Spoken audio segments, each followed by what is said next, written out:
Apakah Anda pernah melihat saksi dalam memberikan keterangan di persidangan? Ataukah Anda sendiri yang pernah menjadi saksi di persidangan? Seperti yang kita ketahui kalau saksi sangat menentukan dalam penyelesaian perkara, khususnya pidana.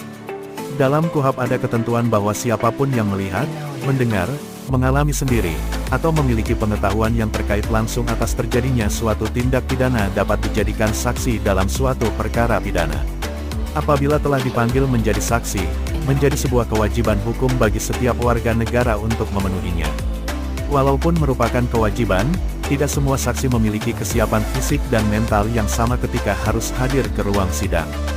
Bahkan datang memenuhi panggilan polisi sebagai saksi bisa jadi membuat seseorang grogi. Apalagi kalau di ruang sidang yang proses sidangnya terbuka, di mana proses tanya jawab acap kali tak bisa diprediksi arahnya. Oleh karena adanya rasa grogi, sehingga bisa mengakibatkan saksi menjadi keliru dalam menjawab pertanyaan yang diajukan kepadanya. Seharusnya menjawab A, tapi yang keluar adalah B. Saksi adalah salah satu alat bukti yang bisa membuat terang suatu perkara. Karena itu para pihak akan berusaha mengejar jawaban dan mencecar saksi yang dihadirkan. Pertanyaan-pertanyaan, memojokkan, ditambah suara tinggi kadang menambah rasa grogi seorang saksi. Berikut kami sampaikan sejumlah tips bagi saksi yang dimintai keterangan di ruang persidangan.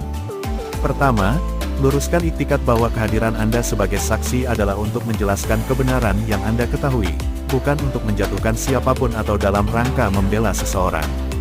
Niatnya harus diluruskan, saksi datang dalam rangka untuk menerangkan suatu fakta yang dia lihat, dengar, dan alami atas suatu dugaan tindak pidana. Kedua, usahakanlah saksi memahami sejak awal situasi yang akan dihadapi di persidangan. Untuk mengetahuinya, Anda bisa berkonsultasi kepada pihak yang Anda percayai. Anda perlu memahami kasus atau duduk persoalan suatu perkara, sehingga Anda tidak terjebak di dalam pusaran kasus itu. Ingat, Anda hanya memberikan keterangan sesuai yang Anda ketahui, bukan pura-pura tahu demi menguntungkan salah satu pihak. Konsultasi dengan orang yang Anda percaya bisa mengurangi rasa stres, dan menambah pengetahuan tentang seluk-beluk perkara.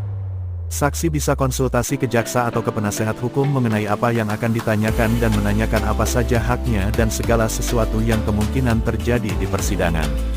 Ketiga, ceritakanlah atau sampaikanlah keterangan Anda dengan bahasa yang sederhana dan tidak usah berbelit-belit. Yang disampaikan sebatas yang Anda tahu, lihat, dengar, atau alami sendiri. Jangan sampai keterangan berubah-ubah. Baiknya secara simpel, dan pernyataannya juga tidak berubah-ubah. Keempat, saksi tidak perlu ragu untuk menjawab, tidak tahu, atas hal-hal yang memang tidak diketahui oleh dirinya atau memang lupa. Saksi tidak perlu memaksakan untuk menjawab tahu terhadap hal yang memang tidak diketahuinya secara utuh. Tidak menutup kemungkinan salah satu pihak di persidangan akan menggiring keterangan saksi pada jawaban yang diinginkan. Hal inilah yang perlu diwaspadai para saksi. Jika Anda punya pengalaman menjadi saksi di persidangan, silahkan tulis di kolom komentar. Demikian pembahasan kami kali ini, semoga bermanfaat.